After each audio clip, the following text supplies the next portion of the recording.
Hi, I'm Stacy. Welcome to the kitchen of my old Kentucky home.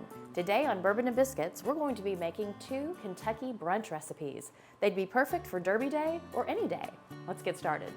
We're combining 2 of our favorite recipes today, biscuits and pimento cheese, to make, well, pimento cheese biscuits. Here's what we'll need.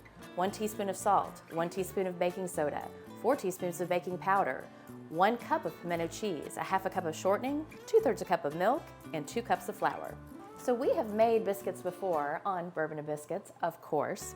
We're using the same basic recipe. We're just gonna cut down the milk a little bit when we add in the pimento cheese. And we're gonna kind of play with what that is. It's 2/3 a cup right now. The hardest part of this recipe is cutting the shortening into the flour. And as I said on a previous episode, I'm gonna use this pastry blender to do this, but you can also, as my grandmothers would have done, simply use 2 back sides of a fork. Again, this is the hardest part, and it's not really that hard. We just want to get this well blended in to where the shortening is cut in almost like little kernels of corn, if you will. And then all we're gonna do is add the rest of the ingredients, and we're just gonna kind of play with that milk to see how much we need consistency-wise to drop these biscuits.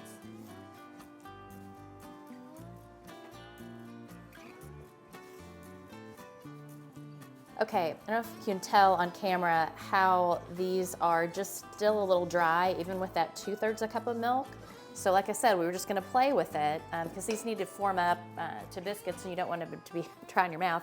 So I'm just gonna kind of experiment and add just a splash more, maybe like a tablespoon there. We'll see how that does for us. Yeah, that's coming together better. Okay, last step. I've just prepped a baking sheet with some parchment paper. You can also just spray that. And this is basically called a drop biscuit style. I'm not really going to, you can roll them and cut them out. You can just take a teaspoon and drop them. I like them all to be a little uniform in shape because we're gonna put country ham on these. So I kinda like to take a tablespoon and then just kind of very lightly, not pressing in very much at all, just kind of very lightly forming it into a ball. And we're just going to line the sheet up and put this in a 400-degree oven for about 10 to 12 minutes until they're golden brown. Well, these came out perfectly, I think, a little lightly golden brown on top. I'm gonna butter these up, put some country ham on them, finish them off, while Jessica makes us some pomegranate mint juleps. All right, today I'm gonna be making a pomegranate mint julep. We're gonna be using club soda, bourbon, mint-infused simple syrup, pomegranate juice, some fresh squeezed lemon juice, and mint for garnish. And I'm just gonna build this right in my glass here. So I'm gonna do a 1/2 ounce of lemon juice. I'm gonna do 1.5 ounces of pomegranate juice.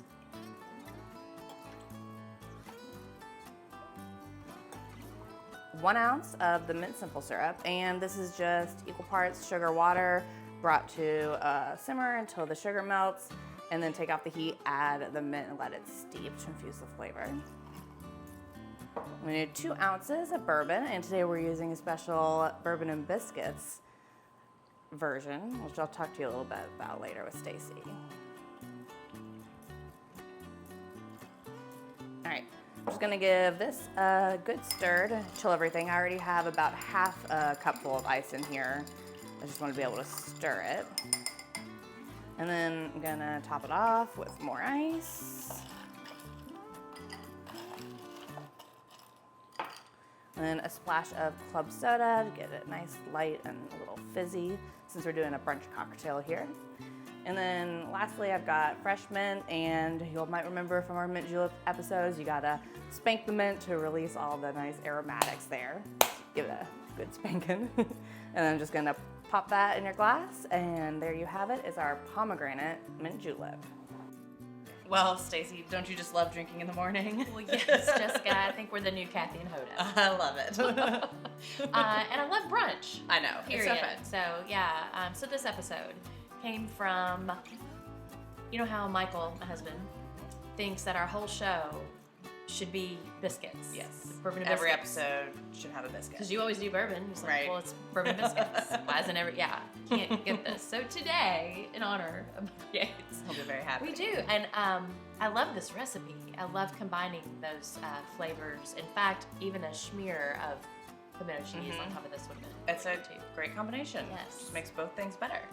And just a great way to plate something for easy pickup on a brunch. And I thought that this cocktail would be nice and refreshing, a light drink I love for the color. brunch time. Yep, I You match it. Yeah. But it's extra special because we have our own private select bourbon and biscuits bourbon. And Stacy and I actually made this at the Louisville Slugger Museum and Factory.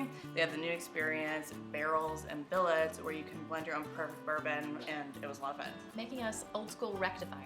Absolutely. Not distillers, but rectifiers. But in a good way. And And anyone can go and do this. highly recommend it if you're coming to Bourbon Country for distillery tours. It's a completely different experience to do that and be a little whiskey professor. Yeah, and a super iconic attraction already too. Absolutely. Yeah, it's awesome. So I've got an idea.